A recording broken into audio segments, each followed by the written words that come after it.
Bom dia, boa tarde, boa noite. Caderno de história em cima da mesa. É sério, vai lá, pega o caderno de história em cima da mesa. Queria até uma vinheta. Nono ano querido, queridos e queridas, é o seguinte, a gente vai continuar nossos estudos do nono ano e hoje a gente vai ter a nossa tão esperada aula, quer dizer, eu espero que ela seja tão esperada, aula de Revolução Russa, que foi o conteúdo que ficou faltando um pouquinho dela no final da Revolução Russa para a gente ver o que foi esse processo. Né? A Revolução Russa ela é um processo que ela vai acontecer em 1917, mas como nós já vimos, a maioria de vocês já viu nas aulas ao vivo, nas nossas videoaulas ao vivo, né? Ela tem que ser entendida como um processo. Tudo em história é um processo. E nós precisamos então voltar para o comecinho do século XX, lá para 1904, 1905, até um pouquinho antes, né, para entender como era a Rússia e aí entender o que ocasionou esse fato histórico tão importante para o século XX, que foi a Revolução Russa, ok? Para o século XX e para o século XXI que estamos aqui agora. Né? A Revolução Russa, pessoal, ela pode ser entendida como um processo a partir do momento que a gente entende o que era a Rússia, né? Como é esse país? Que país é esse? O que está acontecendo na Rússia? Oh meu Deus, vamos lá. No comecinho do século XX, na virada do século XIX para o século XX, atenção, hein? 1890 para 1900, o pessoal sempre fala, ai, que século é esse, XX? Século XX. Século XX, 1901 até o ano 2000, século que eu nasci. Mas lá no comecinho do século XX, né, muito antes de eu nascer, muito antes dos pais de vocês nascerem, antes mesmo até dos avós de vocês nascerem, no comecinho do século XX, a Rússia era um país muito atrasado. Né? Enquanto estava todo mundo com indústria e aquela coisa maluca, e vamos fazer indústria, 3M, papapau, a Rússia estava lá no 7º ano ainda. Que é 7º ano? Lembra do 7º ano? Que a gente aprendeu feudalismo, todas aquelas coisas. A Rússia ainda estava naquele esquema, certo? A Rússia ainda era um país feudal, um país basicamente agrário, que vivia basicamente da agricultura, produção de cereal. Era um grande produtor de cereal, abastecia muito a Europa, mas continuava nessa vidinha, né, que muitos países europeus abandonaram faz 300 anos. Né? Mais, às vezes até mais, alguns países, por exemplo, a Inglaterra já abandonou faz 400 anos esse tipo de economia, esse tipo de trabalho. Não que a agricultura não exista na Inglaterra, existe em todos os países até hoje, mas basear a sua economia na agricultura, isso já está bem atrasada a dona Rússia. Coitada da dona Rússia. Além de passar por essa economia feudal, esse negócio da agricultura muito atrasado, não tinha quase nenhuma indústria na Rússia no começo do século XX, a Rússia ainda tinha aquele esquema de absolutismo. Vocês acreditam? Lá na Rússia, o imperador, o rei, era chamado de czar e tinha o poder absoluto sobre tudo, tinha o poder absoluto sobre o território russo. Por isso, absolutismo. Lembra do absolutismo? Então, isso ainda estava acontecendo na Rússia em 1905, por ali. Certo? O absolutismo ele vai acabar só em 1917. Enfim, era o que nós chamamos de czarismo, ok? Czarismo é o nome da política russa até a Revolução Russa. Né? O czarismo, pessoal, ele é baseado nisso tudo que eu acabei de falar. É o absolutismo. Então, palavras importantes da Rússia e conceitos importantes da Rússia. No começo do século XX, um pouco antes da Revolução Russa, né, para entender a Revolução Russa, estamos entendendo o começo do processo revolucionário, então temos que voltar um pouco. A Rússia ainda tinha uma economia feudal, baseada na agricultura, um imperador absolutista, o czar, né? Czar porque em russo czar significa César, que vem lá da ideia do imperador romano, César, enfim. Czar, o czarismo, e a Rússia ainda tinha relações feudais. Assim, relações feudais, professor, o pessoal chamava um outro de meu vassalo. Ainda existia servidão na Rússia. Acredite, ainda existia servidão na Rússia. As relações de trabalho na Rússia eram muito, muito parecidas com aquelas do feudalismo. Na verdade, eram as mesmas do feudalismo. Por quê? Porque a Rússia era um país basicamente agrário, todo mundo vivia no campo. Ainda existia aquela classe nobre que não paga imposto, que tem sangue azul, toda aquela coisa lá na Rússia. E os servos, a galera que trabalha para os nobres. Ou seja, a Rússia está entrando no século XX num modelo histórico que no resto da Europa acabou lá por volta do século XV, século XVI, né? Acabou de vez no século XVII. Ou seja, tá muito atrasada a Rússia, né? E isso vai fazer com que a população cada vez mais fique descontente. Não porque ela está atrasada, não porque a população fala assim, eu queria ser igual a Inglaterra, né? Mas porque essas condições de vida, elas desgastam a população, né? Os servos, a maioria da população russa ainda tinha que pagar imposto feudal, o rei governava sem constituição nenhuma, o rei, no caso, o czar, né? Vamos usar os nomes corretos. O czar governava sem legislação, sem constituição, sem lei nenhuma, sob a sua vontade. Por quê? Porque ele é absoluto, absolutista, ele faz o que ele quiser, certo? Ou seja, a Rússia está passando por esse processo ainda, e isso causa muita insatisfação na população, certo? E o czar começa a perceber um pouco isso, começa a perceber que a Rússia está meio atrasada no tempo. O czar em questão é o senhor Nicolau II. O Nicolau II começa a perceber que a Rússia está meio atrasada, né? E aí ele começa a querer industrializar a Rússia, né? Começa a tentar colocar a Rússia numa economia mais condizente com a economia da Europa naquele momento. Esse comecinho de industrialização do czar, né, que o czar vai tentar promover uma industrialização na Rússia, é um negócio bem mínimo, bem pequeno. O czar não consegue industrializar a Rússia, mas ele tenta fazer um ponto de partida aí para a Rússia se industrializar, certo? E com isso, né, com o início da industrialização, por mais que seja uma pequena industrialização, o que vem? Você, aluno do nono ano maravilhoso, já sabe quando começa a industrialização, do que um país precisa? Consigo ouvir você dizendo 3 M's, óbvio, dos 3 M's. Mercado consumidor, matéria-prima e mão de obra. Os nossos gloriosos 3 M's que a gente usa para tudo agora no começo do século XX. A Rússia, então, estava naquele esquema da economia muito atrasada. O czar fala, bom, vamos dar uma desenvolvida na nossa indústria para a Rússia se desenvolver um pouquinho mais. E aí ele começa, óbvio que de forma muito incipiente, que nós chamamos, pouquinha indústria, mas mesmo assim, com pouca indústria, o país vai precisar de recursos, de mercado consumidor, de matéria-prima e de mão de obra. E aí a Rússia, ela vai se interessar, né? Ela dá uma olhadinha numa região que está na divisa da Rússia com a China, chamada Manchúria, e a região de Port Arthur. Né? A região de Porto Arthur, né? Em português traduzindo. Mas é uma região de Porto Arthur, Port Arthur, e da Manchúria. Essa região que faz divisa com a China, essa região da Rússia, né? Uma região que está perto da Rússia, é da China, a Rússia se interessa por ela. Sim, a Rússia faz fronteira com a China. A Rússia é o maior país do mundo, ela é gigantesca. Mas enfim, é uma região em que você tem ali alguns recursos, né? Algumas matérias-primas interessantes para a Rússia conseguir desenvolver sua industrialização. O problema é que essa região da Manchúria aí de Port Arthur, daqui pra frente eu vou falar só Manchúria, tá? Porque ficar gastando meu inglês toda hora falando Port Arthur é meio complicado. Essa região da Manchúria, ela também vai ser de interesse de um outro país que começou a sua industrialização um pouquinho antes da Rússia, mas ainda está fazendo o seu processo de industrialização, mas que já está bem mais à frente da Rússia. Já está com indústrias muito mais potentes do que as indústrias do czar lá, que o czar começou a querer criar e tal, não sei o quê, porque ele achou que ele ia desenvolver a indústria da Rússia. Esse país que se interessa pela mesma região da Rússia é o Japão. O Japão, pessoal, começou uma industrialização ali e ele vai se interessar por essa região também da Manchúria para conseguir os recursos daquela região e desenvolver suas indústrias. Nós temos aí um clássico problema do começo do século XX. Que clássico problema? O problema de nações imperialistas, né, que querem tomar os 3 M's de outros lugares e disputam o mesmo território. E o que isso vai dar? Isso vai dar? Uma guerra, né? Como tudo no mundo, né? Que coisa maravilhosa. Como o ser humano resolve as coisas, né? Com guerra, como a gente é um ser incrível. E aí, a Rússia e o Japão entram em guerra na chamada Guerra Russo-Japonesa. Criativo o nome. Mas é a Guerra Russo-Japonesa, né? A guerra entre a Rússia e o Japão. Essa guerra, pessoal, coloca lado a lado não, né? Coloca frente a frente a Rússia com um exército gigantesco, porque a Rússia tem uma população enorme, mas um exército muito mal equipado, porque a Rússia não tem indústrias, né?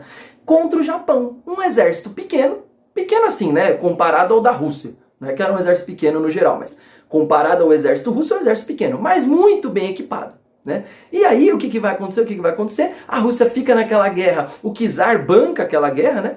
Por 18 meses, 1 ano e meio, e a Rússia, gente, ela só toma na cabeça nessa guerra. Ela só perde. No começo, quando as pessoas olhavam e falavam, nossa, uma guerra entre Rússia e Japão, as pessoas falavam, ah, a Rússia vai ganhar, pô. A Rússia é gigantesca. A Rússia é um império. O Japão é um país eco. Né? Lá naquela mentalidade da época. Mas o exército japonês tinha muito mais tecnologia que o exército russo. E aí, gente, acabou. Não tem... Nossa, que barulho esquisito que eu fiz agora. Mas não tem como você competir. O exército russo só vai sofrer perdas. E a população da Rússia, lá na Rússia, que ficou, né, que ficou na Rússia, não foi pra guerra, também tá se lascando muito por conta dessa guerra. Por quê? Porque tudo que a Rússia produz é para mandar pros soldados. E mesmo assim, os soldados ainda passam necessidades. Imagina a galera que ficou lá na Rússia e não tá recebendo quase nada, né? Todos os alimentos, os artigos são para abastecer o exército. E mesmo assim o exército não é muito bem abastecido. Você imagina quem ficou na Rússia. A população começa a se revoltar. Mas todo mundo tinha muito medo do czar. Muito medo. Pô, o cara é absolutista. Né? O cara é um rei absolutista. O César, o imperador. E aí eles fazem com todo carinho, com toda paz, com todo respeito, um protesto. O que é esse protesto? Eles caminham lá em São Petersburgo, até a residência do czar, até o palácio, pacificamente, só para falar, pelo amor de Deus mesmo, que inclusive um dos líderes da manifestação era um padre. E aí eles falam, pelo amor de Deus, czar, eles vão lá para falar, pelo amor de Deus, czar, tira a Rússia dessa guerra, ajuda nós, por favor. O que acontece? Essa manifestação reúne milhares de pessoas que vão caminhando até o palácio do czar. Lá do alto da torre do Palácio do Czar, um guarda olha e fala, mano, o que é aquilo? Olha pro outro guarda, o outro guarda, sei lá. E aí o outro guarda avisa o general avisa o czar, e o czar fala, o quê? Manda atirar, esse povo deve estar querendo me tirar do poder, deve estar querendo vir aqui fazer revolta, não sei o quê. Mata quem tiver que matar para acabar com essa rebelião. A população que foi lá, coitada, pedir encarecidamente pro czar encarecidamente para ele sair da guerra, para ele dar melhores condições para os russos, é metralhada.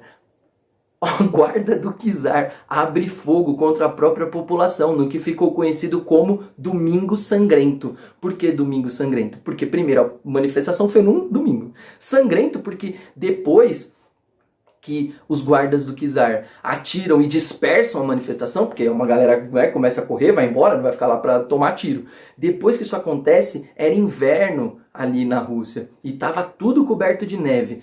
Quando os guardas do czar abrem fogo contra a população, aquela neve fica manchada de sangue, no que ficou conhecido como o Domingo Sangrento. A população então fica pé da vida com o czar. Né? Vão começar a surgir grupos de oposição ao czar, inclusive um partido chamado POSDR, P-O-D-S-R, que é o Partido Social Democrata Russo, certo? Esse Partido Social Democrata Russo era um partido que unificava todo mundo que era contra o czar. E aí o czar fala, mano, meu Deus do céu, o que está acontecendo? Tá todo mundo querendo me tirar do poder, o que eu faço, o que eu faço, o que eu faço? Aí o czar cria o quê? Um negócio chamado Duma. O czar fala assim, calma, rapaziada, desculpa. Né? Foi um pouco excessivo o que eu fiz? Foi. Mas agora, pô, eu vou abrir um negócio chamado Duma. O que é a Duma? É o parlamento da Rússia, um congresso. Eu vou criar um órgão para que a população russa possa participar do governo. É isso que eu vou fazer, certo? E aí todo mundo que estava contra o absolutismo do czar, com essa notícia, fala, da hora, dá uma abaixada de ânimos na revolta da população, porque eles pensam, bom, agora a gente vai participar do governo, o czar falou que vai, dentro dessa Duma, criar e aceitar leis que a população possa sugerir, né? As pessoas serão eleitas para essa Duma, e essa Duma vai sugerir leis, certo? E aí então a revolta da população ali, de alguns grupos, diminui um pouco, né? O que acontece? Pouco tempo depois, o czar, muito esperto, o que ele faz? Ele dissolve a Duma. Quando ele vê que a população já se acalmou, ele dissolve, ele fala assim, acabou, falou, e aí isso vai gerar uma briga dentro do POSDR, dentro do partido que unificava todo mundo que era contra o czar. Você vai ter uma divisão. Essa divisão são os mencheviques, se formam dois grupos, os mencheviques e os bolcheviques. menchevique significa minoria, bolchevique significa maioria. Olha lá, você aprendendo russo, né? Não vai servir para nada. A não sei quando você chegar na Rússia algum dia, você fala bolchevique, menchevique. As pessoas vão falar que ele está falando minoria e maioria. Enfim, a dissolução da Duma gera uma briga dentro do partido. Essa briga divide o partido em dois grupos, os bolcheviques e os mencheviques. A minoria dos mencheviques e a maioria dos bolcheviques, certo? Guarda esses nomes são importantes. Esses dois grupos, eles se dividem porque cada um acredita que deve fazer uma coisa. Os dois acreditam que o czar deve sair, mas os mencheviques acreditam que depois que tirar o czar, o que a Rússia deve fazer é fazer como os outros países europeus, passar por uma república, por uma sociedade capitalista. Os bolcheviques, né, vão dizer assim, não, depois que a gente tirar o czar, a gente já deve ir para o socialismo, certo? Essa é a divisão dos dois. O tempo vai passando, de 1905 para frente a Rússia passa por várias greves e todo mundo, ninguém está contente com o czar, fica aquela coisa, mas é um poder muito absoluto, então mesmo assim ele se mantém no poder, até que chega em 1914. E em 1914 nós temos o quê? O começo da Grande Guerra, do que nós chamamos hoje de Primeira Guerra Mundial. Se você não lembra dela, vai lá, ó, tem um vídeo aí no canal sobre a Primeira Guerra. Gente do céu, realizei um sonho, agora eu me sinto youtuber. Eu sugeri um vídeo que é do meu canal. Só falta eu colocar aquele negocinho aqui em cima, aqui, ó. Pum. Não sei se eu vou saber colocar. Mas enfim. Aí começa a Primeira Guerra Mundial. 1914 começa a Primeira Guerra Mundial e tal, não sei o que, papapá. A Rússia participa. A Rússia entra na Primeira Guerra Mundial. Por quê? Porque o czar ele tinha os interesses de conquistar algumas regiões, lembra? Aí a Rússia participa do lado da França e da Inglaterra, contra a Alemanha e o Império Austro-Húngaro no início. Quando a Rússia entra na Primeira Guerra Mundial, vocês imaginam o caos, né? A Rússia não conseguiu enfrentar uma guerra contra o Japão. Imagina uma guerra contra as potências europeias, do Império Austro-Húngaro e Alemanha. O exército russo, gente, só perde. Resumindo, o exército russo está passando por umas dificuldades absurdas. A população russa lá, que ficou na Rússia, continua também passando por dificuldades absurdas. A coisa tá péssima. O czar vira e fala assim, calma, eu vou assumir o controle do exército. Nosso exército está perdendo assim, é porque os generais eles não sabem muita coisa de guerra. Eu vou assumir o controle do exército e vocês vão ver como a Rússia vai, ó, subir. O czar perde todas as batalhas. Todas. O czar perde todas as batalhas como chefe. E aí, gente, os bolcheviques e os mencheviques, que são os principais opositores, os principais grupos que são contra o czar, viram pro czar e falam assim, não dá. Principalmente os mencheviques. Olha, czar, pede a renúncia, né? Abdica do cargo, né? Renúncia é quando você é eleito. Abdica do cargo porque, cara, tá difícil, hein? Tá complicado. E aí o czar é meio que forçado a fazer isso, porque inclusive o próprio exército russo tá do lado dos mencheviques. O exército fala assim, czar, não dá, velho, vai embora, a população vai te tirar, a gente tá passando por uma guerra, a gente ainda tem que lidar com o seu governo todo maluco, fazendo um monte de coisa errada, que coisa horrível, além da guerra a gente ainda tem que lidar com o czar, poxa vida. E aí o czar fala, bom, né, já que vocês pediram com uma arma aí na mão, eu vou. E aí o czar abdica, né. Nisso nós estamos em fevereiro de 1917. Quem assume o poder na Rússia depois que o czar vai embora? Os mencheviques. Os mencheviques vão virar e falar assim, calma, vamos fazer um governo provisório, a gente vai melhorar a situação aqui na Rússia, vai ficar tudo tranquilo. A gente vai tirar a Rússia da guerra, né, que era a principal reivindicação, o czar sair e a saída da Rússia da guerra. O governo dos mencheviques começa em fevereiro de 1917 e esse governo é um governo que ele não consegue muito se estabelecer. Por quê? Porque a Rússia está uma confusão enorme, gente. Primeiro, porque esse governo da Duma, ele não é reconhecido por muitos grupos. Por exemplo, os bolcheviques. Os bolcheviques não reconhecem o governo dos mencheviques. Vão falar assim, os mencheviques, eles fizeram um acordão aí. Eles fizeram um acordo com a nobreza, assumiram o poder, mas eles não estão fazendo nada de diferente. Quem tem que tomar o poder na Rússia são os sovietes. Quem? Sovietes. Quem? Sovietes, pessoal. Lá em 1905, quando teve o Domingo Sangrento, lembra? População revoltada e tal, não sei o quê. Formaram-se grupos de trabalhadores nas cidades para discutir como nós podemos dizer, para discutir a vida, para discutir as melhorias daquela região ali. Esses grupos de trabalhadores, esses clubinhos, né, como a gente pode dizer assim, são chamados de sovietes, beleza? Esses sovietes, eles tentavam pegar as reivindicações dos trabalhadores, da população ali na Rússia, e mandar para o governo, né? Nunca dava certo. Mas eles se organizavam ali, eles tinham uma organização e tal, eles tinham alguns chefes e tudo mais. Os bolcheviques, como eles querem o socialismo, eles falam assim, olha, o poder tem que ficar com os sovietes, o poder tem que ser do povo, o poder tem que ser da população, só, e mais ninguém, pá, pum, certo?